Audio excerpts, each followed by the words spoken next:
All right, Adam, here's a question that people always talk about in this business, and especially if you're new to it, or even if you've been in it for a while. And the question is why is selling commissioning so scary or hard for some? Oh, yeah. That is a whopper of a question. Yeah, because you're selling a service, right? So it's a little bit intangible, and you're selling almost a negative, right? So what I mean by that is, take the analogy with project management. How do you know you've had a good project management team, firm, person, right? You look back and the job was great, low conflict, came in on budget, quality was high, everything was great, right? Commissioning's a bit the same. It's a bit of the same, because how do you know you've had a great commissioning experience? Well, you look back and there are a lot of problems resolved early, and the building handed over with minimal defects, and it actually worked, right? It's a retrospective analysis. So when you're selling commissioning, in a way, you're selling a negative. What you're selling based on fear, the advertising industry would say, right? What you're saying is, hire me or things are going to go bad for you, probably. That's not nice, but your Right? quality assurance. All buying decisions are made on fear. So if you study Madison Avenue and the advertising industry, are based on fear and envy, right? Well, that's why they always say the pain point, and then they're like, the payback's 1 to 2 years, blah, blah. They're like, oh, the ROI is so low. This is a great investment. So let's take the fear and envy angle, right? If you're selling commissioning, you're saying to them, let's face it, design and construction doesn't deliver buildings that work. Hire me, and I'm going to make sure your building works, and it will be verified, and I can sign it off. But you're going into the owner part. What about the individual, the junior part, the whole salesperson shift? I'm really trying to focus in on why are people in our industry? They're like, well, Marcus, you're the BD guy. You're this. I'm like, I'm a seller doer. Like, I'm a relationship builder. I'm not a job chaser. Like, let's talk about, like, why is it so scary to some engineers or architects that are in this field? Because you're selling. So the other thing you're selling in construction and in building property development is you're solving a pain point for someone, right? You're solving a problem. This is what I say to people who work for me. You've got to be able to verbalize the problem you're solving, right? So what a problem I'm solving is the lack of high quality outcomes, the lack of, we're trying to minimize the pain points, the RFIs, the change orders, right? Lessons learned, right? Now, no one in the industry wants to hear any of that, but everybody who pays money wants that, right? So you've got to be able to verbalize your value and the problems you solve, right? And most people can't do that. Well, and also too is like, this isn't, made up. Like, this is repeated. So it's just like we're not creating the wheel again, and everyone's like, you sound like, because if you just typed in what is commissioning on Google, you'll get 10 million sites of the same thing. And then you wonder, why are some people more successful at it the other? And I tell people all the time, treat everybody like your brother, your mother, your neighbor. Talk to them like you're talking to them, not through them. And you're basically being genuine, and they feel good about, I trust this person. And I also tell everybody that they're buying you, not the big umbrella or whatever company you work for. They're buying you, they trust you, and they believe in you. And if you have a lot of yous around you with a good company.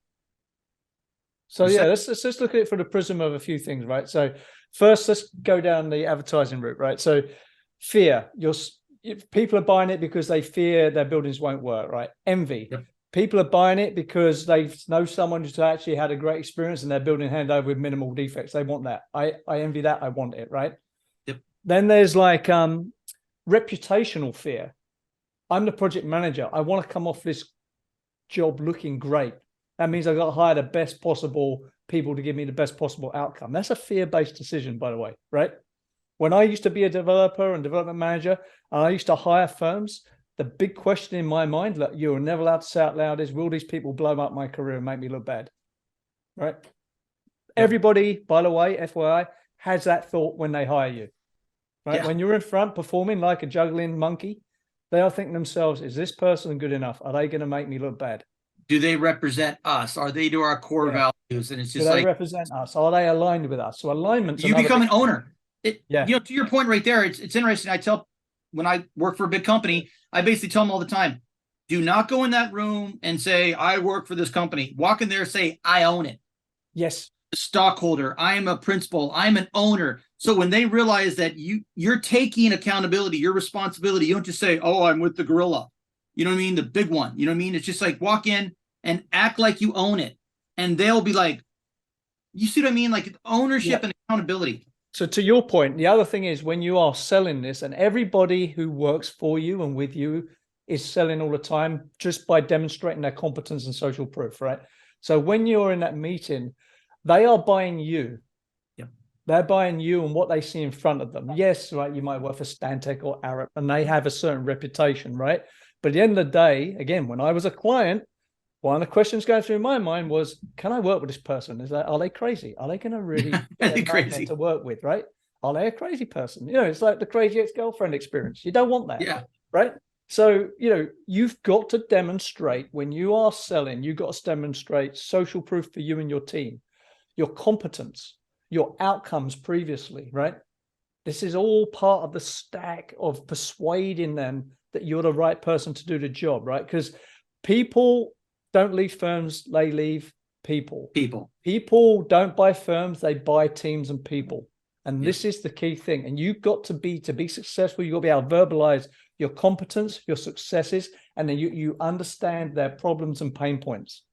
And you know what, to move in on a closing, whenever I work with someone new to BD or marketing business development, we call it, is I always tell them, like, go and fail. You know what I mean? Fail small, learn. I mean, you know, it's like from the Patriot, like aim small, miss small, right? You know, but the thing is you have to be baptized by fire. You have to have a good mentor. You have to understand what it is.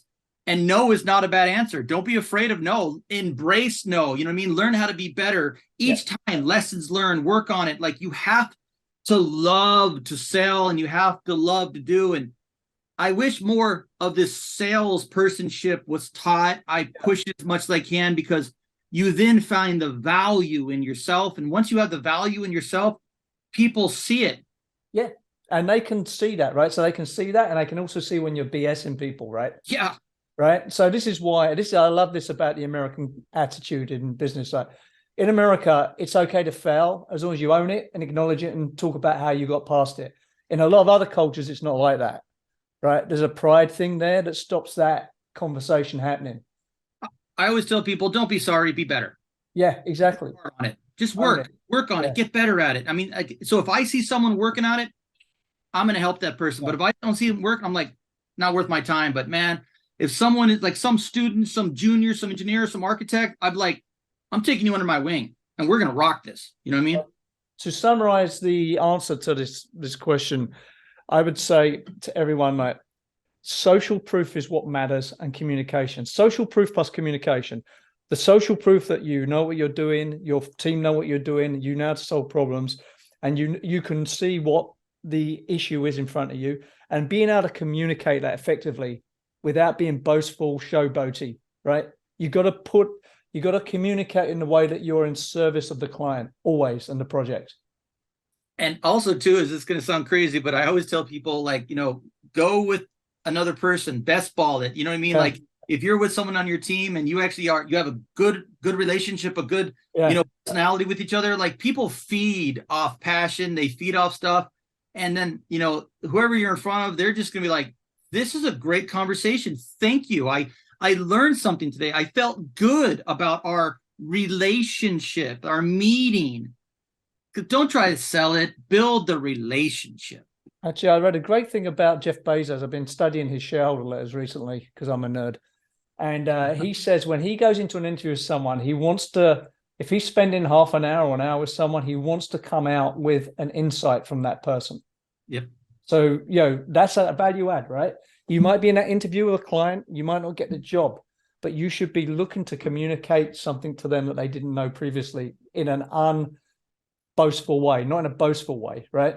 In a value add way. So you and I are a little different because we're a little older, and I mean we're collaborators and we're advocates, and all we want to do is help, teach, and make better. I tell people all the time, if you don't hire me, fine. I want to make sure that you hire the right person, and then basically commissioning it's got a good light. You know what I mean? Like I collaborate and advocate and teach and grow, communicate with each other. There's so much work out there, everybody. Don't compete.